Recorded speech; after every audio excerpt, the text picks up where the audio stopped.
છોટાઉદેપુર જિલ્લાના બોડેલી ખાતે શ્રી સ્વામિનારાયણ મંદિરે સંત શિરોમણી શ્રી ગુરુ રવિદાસ મહારાજની 650મી જન્મ જયંતિની ઉજવણીના ભાગરૂપે કળશ વિતરણ કાર્યક્રમ યોજવામાં આવ્યો હતો। જય હિન્દ। હું છું સંજય શેરાના। જોડાઈ ચૂક્યા છો આપ ટીમ જાગૃત સાથે। સામાજિક સમરસતાનો સંદેશ ગામે ગામ અને જન જન સુધી પહોંચાડવાના હેતુ સાથે અમદાવાદથી નીકળેલી કળશ યાત્રા આજે બોડેલી કોલેજ પાસે આવી પહોંચતા કળશ યાત્રાને છોટાઉદેપુર જિલ્લા ભાજપના આગેવાનોએ આવકારી હતી। કળશ યાત્રા કોલેજ ચોકડીથી ઢોલ નગારા સાથે નીકળી સ્વામિનારાયણ મંદિર સુધી ધામધૂમથી પહોંચી હતી અને કળશ યાત્રા મંદિરના હોલ ખાતે સભામાં ફેરવાઈ હતી, જ્યાં કળશ વિતરણ કાર્યક્રમમાં મુખ્ય વક્તા તરીકે ગુજરાત પ્રદેશ ભાજપના સહપ્રવક્તા અશ્વિનભાઈ બેંકર ઉપસ્થિત રહ્યા હતા। તેમણે જણાવ્યું હતું કે આજે અનેક પાર્ટીઓ ભારતમાં આવી છે જે અખંડ ભારત અને સંસ્કૃતિને તોડવાનું કામ કરી રહી છે।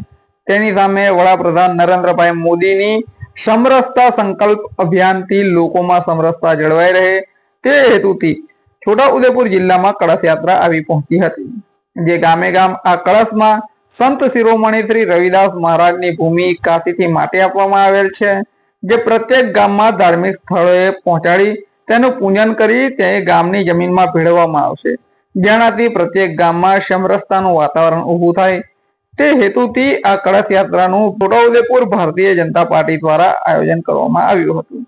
આ કાર્યક્રમમાં બોડેલી સ્વામિનારાયણ મંદિરના કોઠારી સ્વામી પૂજ્ય વેદપ્રિય સ્વામી, મુલધર કબીર આશ્રમના કબીરપંથી શ્રી નરેશદાસ મહારાજ, પ્રભારી હિંમતભાઈ પડસાળા, પ્રમુખ ઉમેશભાઈ રાઠવા, લોકપ્રિય સાંસદ જશુભાઈ રાઠવા, રાજ્યસભાના યુવા સાંસદ મુકેશભાઈ રાઠવા, પ્રદેશ ઉપાધ્યક્ષ શ્રીમતી ગીતાબેન રાઠવા, સંખેડાના 108 તરીકે ઓળખાતા ધારાસભ્ય અભયસિંહભાઈ તડવી, જિલ્લા પંચાયત પ્રમુખ ઉપેન્દ્રભાઈ રાઠવા, જિલ્લા ભાજપા મહામંત્રી પુષ્કરભાઈ પટેલ, રમણભાઈ રાઠવા સહિત મોટી સંખ્યામાં કાર્યકરો ઉપસ્થિત રહ્યા હતા।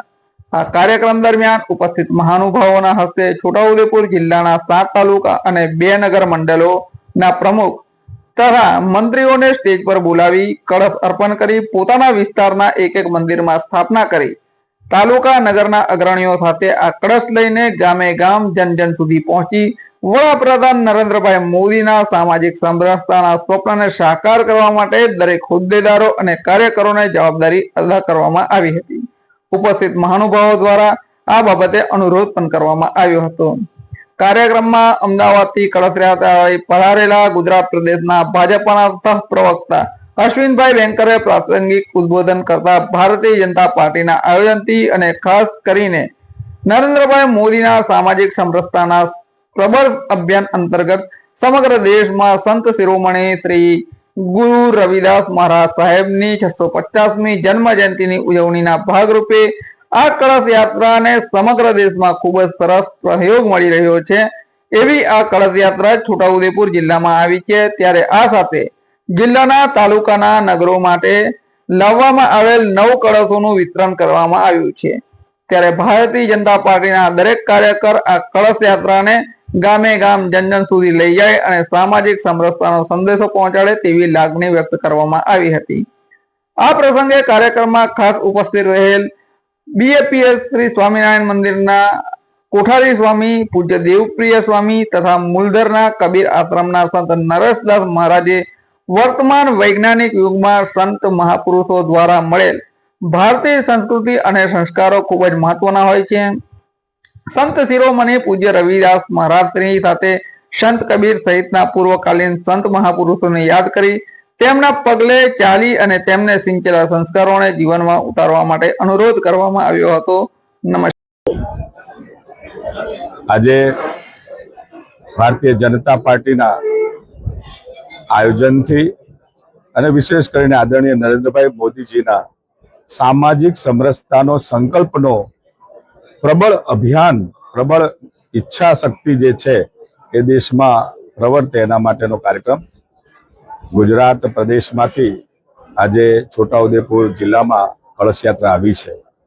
આ કળશ યાત્રા સમગ્ર દેશમાંથી નીકળી ત્યારથી જ સૌ લોકોએ સાથ સહકાર આપ્યો। 650મી સંત શિરોમણી રવિદાસની આ જન્મ જયંતિ આપણે ઉજવી રહ્યા છીએ।